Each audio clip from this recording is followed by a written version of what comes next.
بسم الله الرحمن الرحيم.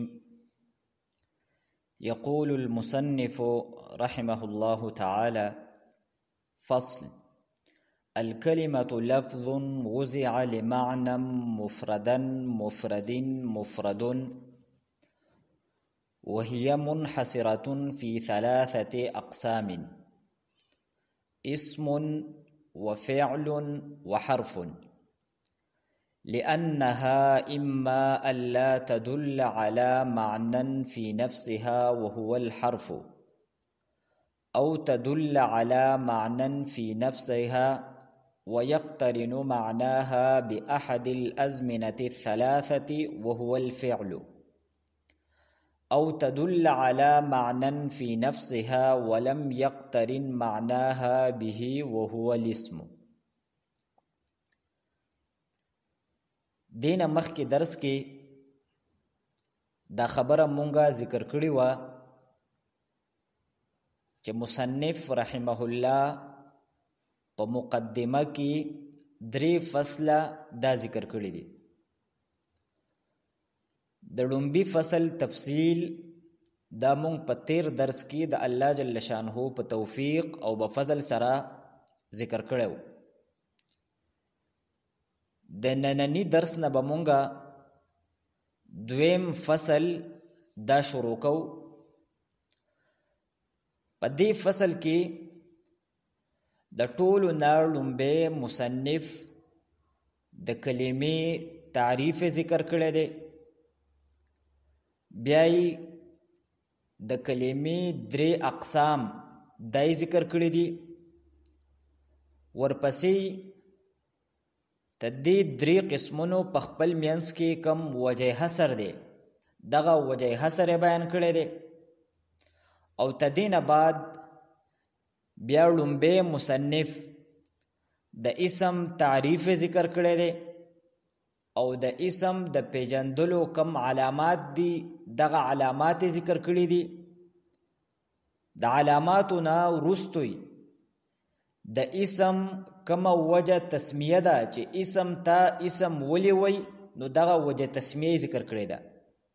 هم په دغه تعریف هم په دغه انداز باندې بیا مصنف د فعل تعریف ذکر کړی دی.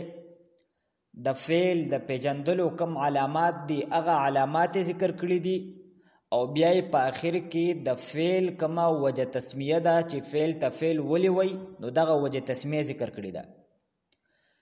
بیا په آخر کې د حرف تعریف ذکر کړی دی، او په کلام عرب کې چې د حرف کم فواید دي نو هغه فواید ذکر کړی دي، او بیا په آخر کې د حرف کم وجه تسمیه ده نو هغه وجه تسمیه ذکر کړی ده.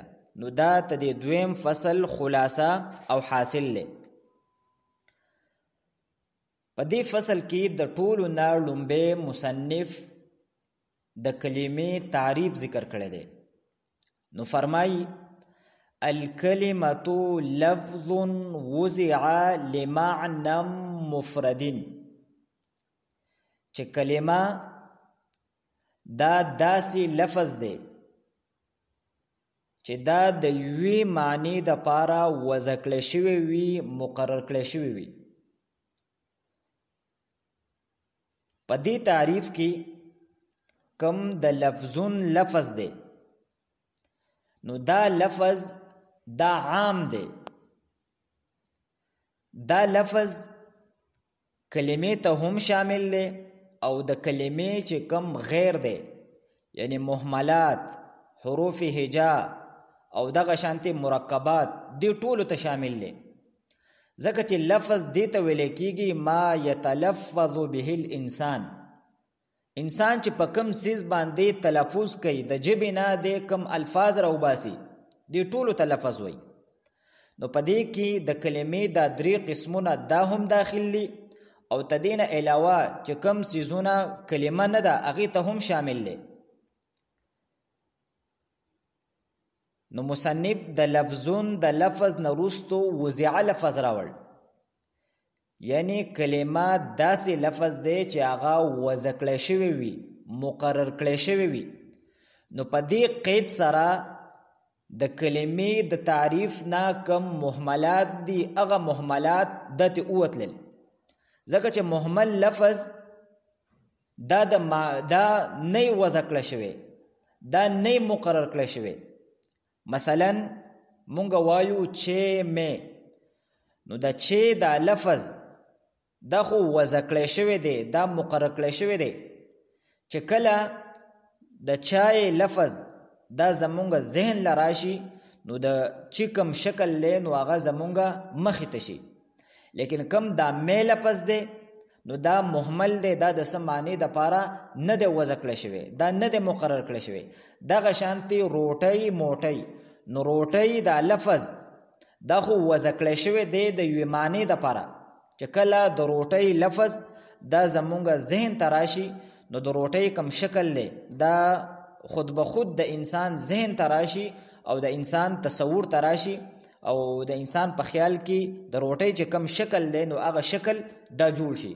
لیکن کم موټۍ لفظ دی نو دغه لفظ دا نه دی وضع کړی شوی، دا مهمل دی.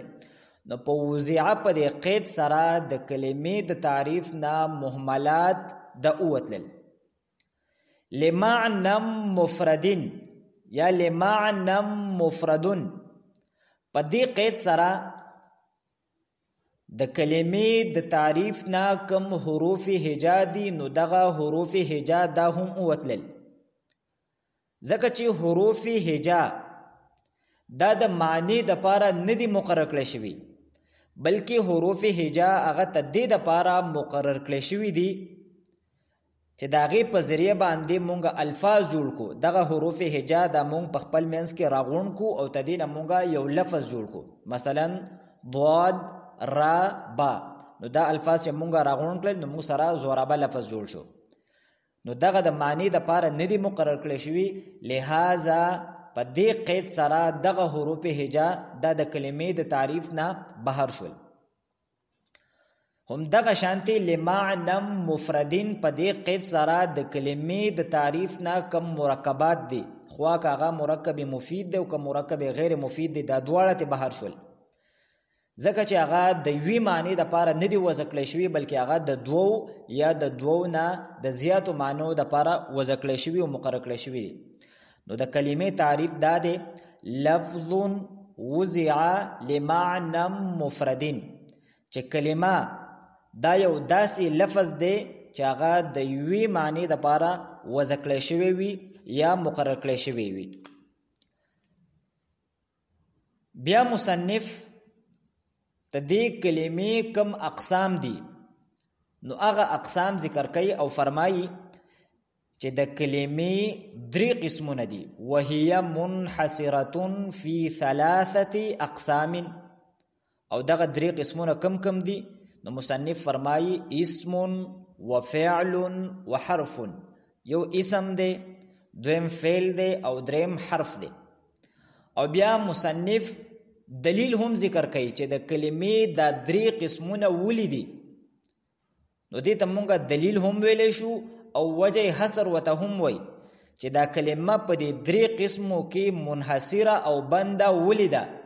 نو مصنف دا غي دلیل ذکر کوي، فرمایي لأنها إما ألا تدل على معنى في نفسها وهو الحرف، أو تدل على معنى في نفسها ويقترن معناها بأحد الأزمنة 3 وهو الفعل، أو تدل على معنى في نفسها ولم يقترن معناها به وهو الاسم.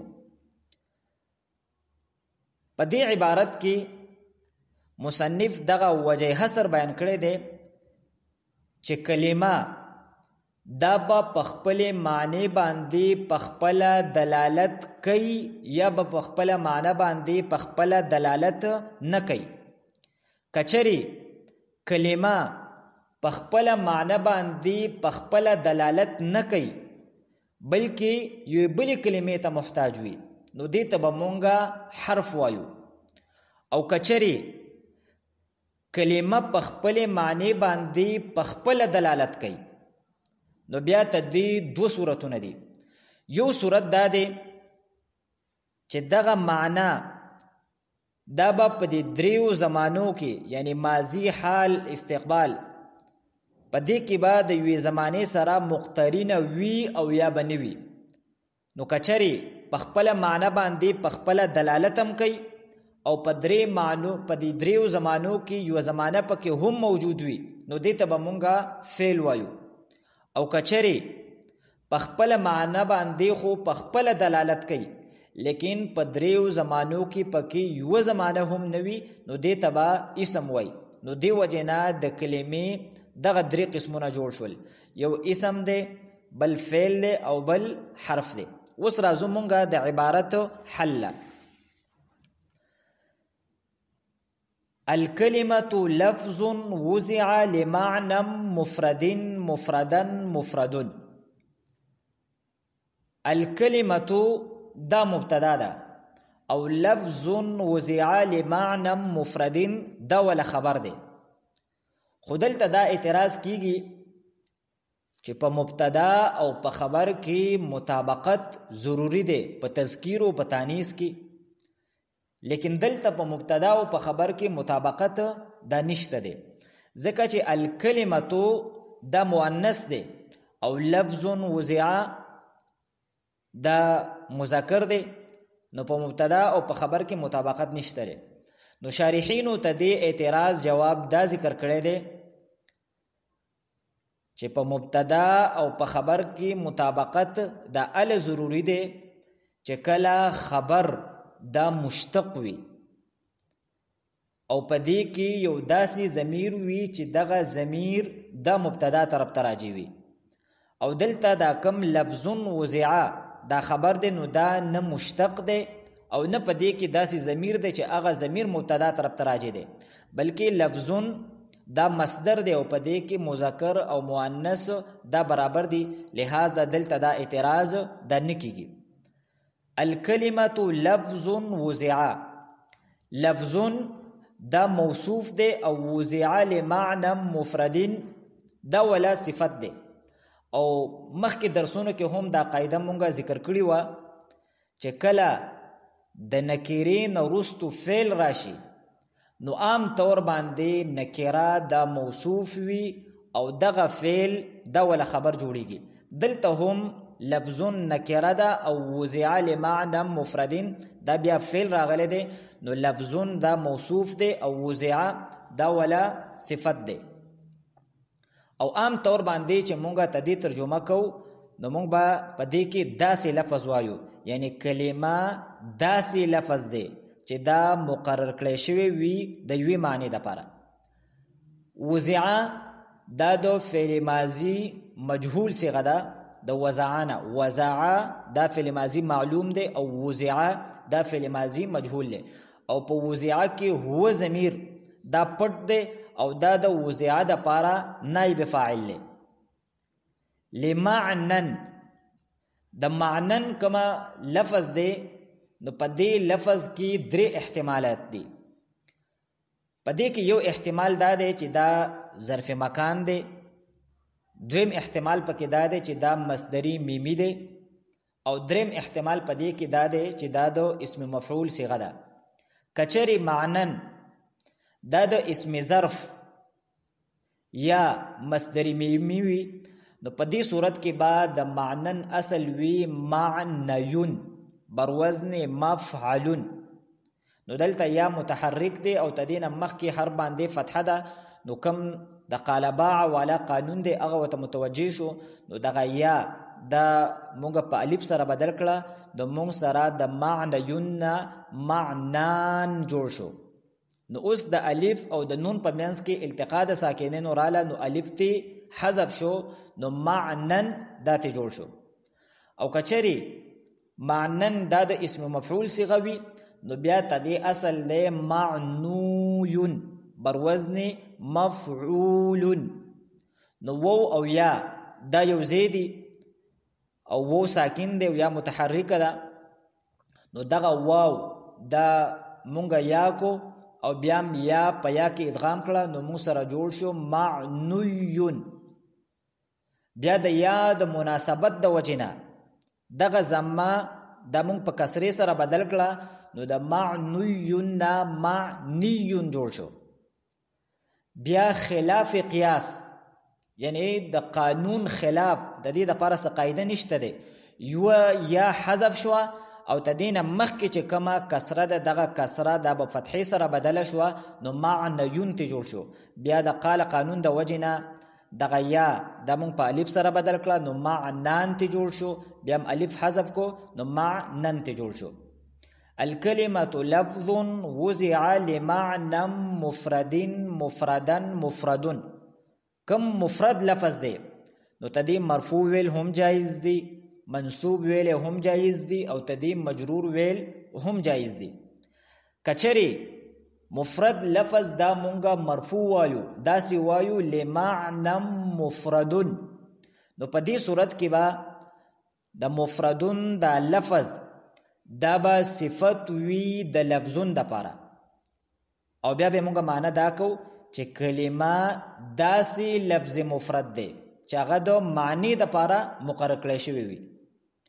خو په دې صورت کې یو اعتراض دا کیږي چې د موصوف او د صفت په منځ کې فصل راوستل دا جایز نه دی او دلته خو د موصوف او د صفت په منځ کې دا وضع لمعنن په دې الفاظو سره فصل راغلی دی.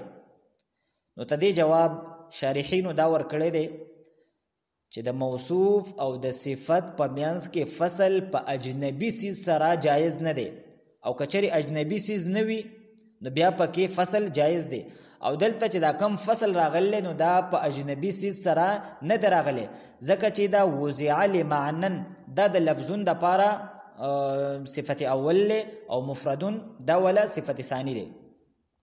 بهر حال په مفرد کې یو احتمال دا دی چې دا مفردون دا صفت دی دو لفظون د پاره. دویم احتمال په مفرد لفظ کې دا دی چې دا صفت دی دو معنن د پاره نو په دې صورت کې با بیا دا مفرد دا مونږه مجرور وایو داسې وایو لمعنى مفردین ځکه چې معنن دا مجرور دی نو او د موصوف او د صفت اعراب یو شانتی دی نو څنګه چې معنن مجرور دی نو د قشانتی د مفردین د به هم مجرور وي او په داسې صورت کې به مونږه معنی دا کو چې کلمه داسې لفظ دی چې هغه وضع کړی شوی دی د یوې معنی د پاره یعنی د مفرد معنی د پاره. او دریم احتمال پکې دا دی چې د مفرد دا لفظ دا منصوب ویل شي یعنی داسې ویل شي لمعنى مفردن. په دې صورت کې بیا په دې کې دو احتمالات دي. یو احتمال پکې دا دی چې دا مفردن لفظ دا د وضع کې چې کوم هو ضمیر دی دا غینا حال له یا دو معنن نه حال له. په دې صورت کې هم یو اعتراض کیږي او هغه اعتراض دا دی چې کله یو لفظ منصوب وي نو دا غي په اخر کې الف لیکل کیږي او دلته د مفرد په اخر کې الف دا نشته دی نو دا غي جواب دا دی چې د منصوب په اخر کې الف ال لیکل کیږي چې کله په هغه کې د منصوب ویلو نه علاوه نور احتمالات نه وي او دلته خو د مفرد په لفظ کې تدی صرف منصوب ویل متيقن نه دی بلکې په دې کې د مجرور ویلو هم احتمال شته دی او په دې کې د مرفوع ویلو هم احتمال شته دی نو دی وجنات دی په اخر کې الف دا نشته دی. الکلمه لفظ وضع لمعنى مفردا مفرد مفردون. بیا فرمای وهي منحصره في 3 اقسام. د هي ضمیر نه اشاره شوی دا کلمې طرف ته یعنی دا کلمه دا منحصره ده دا کلمه دا بند ده فی 3 اقسام پدری اقسامو کې پدری قسمونو کې. دلته هم د 3 دا لفظ دا مضاف ده اقسام دا مضاف الیه ده او د دریو نواله تر د لسو پورې چې کم اعداد دي نو دا د همیشه د پاره دا مضاف وي. مثلا 4 اقسام 5 اقسام 6 اقسام 7 اقسام د 10 پورې. وهي منحصره في 3 اقسام دا کلمه دا منحصره ده فی 3 اقسام په 3 قسمونو کې. نو دغه 3 قسمونه کم دي؟ نو مصنف خپل فرمایي چې اسم دی، فعل دی او حرف دی. اسم و فعل و حرف دا 3 الفاظ تدې مرفوع ویل هم جایز دي، منصوب ویل هم جایز دي او مجرور ویل هم جایز دي. کچری دا مونږه مرفوع وایو اسم و فعل و حرف، نو په داسې صورت کې با دا خبر وی د مبتدای محذوب د پاره. نو څنګه چې مبتدا مرفوع وی نو دغه شانتي داغه خبر هم مرفوع وی، نو بیا به اسم خبر وی د احدها د پاره، یعنی احدها اسم وثانیها فعل وثالثها حرف.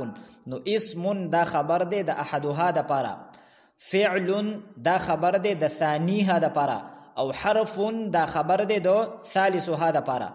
نو که په دې احتمال سره چې دا د مبتدا خبر دی او خبر مرفوع وي نو دا به مونږ بیا مرفوع وایو. دویم احتمال په دې کې دا دی چې دا 3 وانه الفاظ تدې مجرور ویل هم جایز دي، چې مونږ داسې وایو اسم و فعل و حرف. په دې صورت کې بعد دا 3 وانه الفاظ دا به بدل وي د 3 اقسامنا، او د مبدل منه او د بدل اعراب یو شانتی وي. که مبدل منه مرفوع وي نو بدل به مرفوع وي، که مبدل منه منصوب وي نو بدل به منصوب وي، او که مبدل منه مجرور وي نو بدل به هم مجرور وي. او دلته 3 اقسام مبدل منه دا مجرور دی، لہذا دا اسم و فعل و حرف دا بدل دا به هم مجرور وي. دریم احتمال په دې کې دا دی چې دا منصوب ویل شي. په داسې صورت کې بعد دا مفعول به وي د اعنی فعل محذوب د پاره، او چونکه مفعول به منصوب وي نو دی وجنا دا 3 ونه الفاظ دا به مونږ بیا منصوب وایو. نو داسې به وایو اعنی اسما، اعنی فعلا و اعنی حرفا. اعنی دا د واحد متکلم صيغه ده، اعنی فعل او انا ضمیر مستتر دغه پکې فاعل له. نو اسما و فعلا و حرفا دا بولا مفعول به شي. وهي منحصرة في 3 أقسام اسم وفعل وحرف، يا اسم وفعل وحرف يا اسما وفعلا وحرفا. واستدين أخوة مصنف پدې 3 قسمونو کې د منحصر کېدلو وجه بیانې داغي دلیل بیانې. نو فرمای لأنها إما ألا تدل على معنى في نفسها وهو الحرف. لأنها کی دا کم ها ضمیر دی، نو تدې ها ضمیر نه اشاره شوی دا کلمې طرف ته. الا تدل، تدل لا دا نسب دا ان ناسبه ور کړی دی. نو لانها زکه چې دا کلمه الا تدل دا بیا دلالت نه کوي علی معنی فی نفسها، په داسې معنی کې کومه معنی چې په دې کې موجود ده، یعنی په خپل معنی باندې با په خپل دلالت نه کوي. وهو الحرف، او دې ته موږ سوایو حرف ته وایو. که یو کلمه داسې چې هغه په خپل معنی باندې په خپل دلالت نه کوي بلکې یو بل کلمې ته محتاج، نو دې ته سوای حرف وای.